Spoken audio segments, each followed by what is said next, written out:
يلا هاتي لفة جلاش وتعالي هنعملها سوا. هنعملها بطريقة سهلة وبسيطة جدا وكريمة طعمها يتجنن.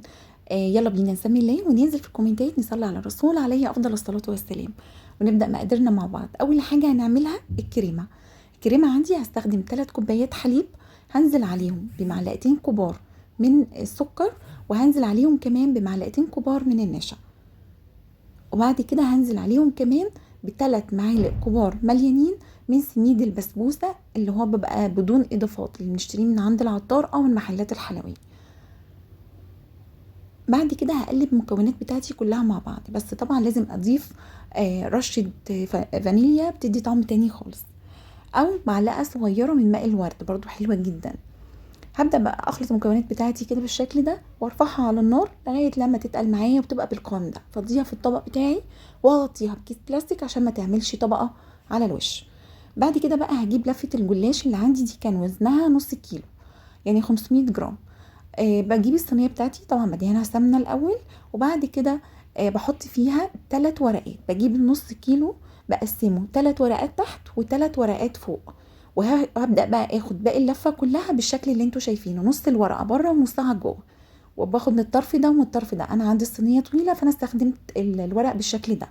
بحط الورقة نصها بره بالشكل ده كده، والورقة التانية كمان نصها بره بالشكل تاني بالشكل ده كده. برضو هبدأ ادي دهنة من السمنة، تقدري تستخدمي اي نوع سمنة انت تفضليه، تقدري تستخدمي سمنة على زيت، بس طبعا الحلويات الشرقية دايما بتبقى داخلة في حتة تانية خالص مع السمن البلدي، فيعني المتاح عندك اشتغلي بيه وهيبقى زي الفل ان شاء الله.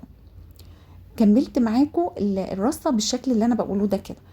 بعد كده ما خلصت الكمية اللي عندي، نزلت بالكريمة وفردتها عندي في الصينية بالشكل ده، وهبدأ اقفل عليها بالطريقة اللي انتوا شايفينها دي. بجيب بقى الورق اللي بره، ورقة يمين وورقة شمال، وادهن سمنة، ورقة يمين ورقة شمال، اقفل وادهن سمنة بالشكل اللي انتوا شايفينه ده. جبت طرف من الناحية دي على الطرف من الناحية دي وبدهن سمنة، وبعد كده بقفل بالثلاث ورقات اللي انا كنت شايلاهم على جنب علشان الوش من فوق. سهله جدا الطريقه دي، بسيطه، بتضمني ان انت مقفله على الكريمه حلوه قوي. ما فيهاش اي مشكله خالص. طعم الكريمه دي تجنن، تقدري تستخدميها كريمه للبسبوسه، كريمه للكنافه، كريمه لاي حشوات عندك، لو هتحشي قطايف، لو هتحشي اي حاجه، من احلى انواع الكريمه. باخد بقى الثلاث ورقات بالشكل اللي انتوا شايفينه ده، بحطهم وبين ورقه، كل ورقه والتانيه دهنه سمنه. لو وصلنا لغايه هنا ما ننساش ننزل في الكومنتات نصلي على الرسول عليه افضل الصلاه والسلام، ونعمل لايك للفيديو علشان نرفع الفيديو، علشان يبقى كتير يشوفوه ويستفادوا منه. مهم جدا لايك للفيديو وللصفحه كمان علشان نستمر في تنزيل الفيديوهات.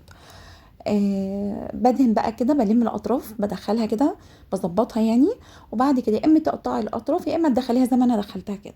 بدي بقى الوش دهنه حلوه قوي من السمنه، يعني بدهنه كده دهنه محترمه زي ما بقولوا. وهجيب سكينه عندي، بس مهمه قوي كمان السكينه تكون حاميه عشان الكريمه ما تطلعش معايا وانا بقطعها. وهبدا اقطعها مربعات بالحجم اللي انت عايزاه والحجم اللي انت تفضليه، صغيره كبيره مثلثات زي ما تحبي. وبدخلها فرن على درجة حرارة 180، اخدت معايا حوالي 20 دقيقة. اول ما اخدت لون من تحت ولون من فوق طلعتها وسقيتها بالشربات التقيل. مقادير الشربات التقيل انا كنت نزلت حلقة بالشربات التقيل وهقولك على المقادير تاني. كوباية وكوبايتين من السكر، عليهم كوباية من المية وعصرة ليمون، على النار لمدة 10 دقايق. بعد كده اسيبه يبرد تماما عندي واسقي بيه الجلاش. وطبعا شايفين الجلاش طالع بالكريمة يجنن. ايه رأيكم في الوصفة؟ مستنية رأيكم التعليقات.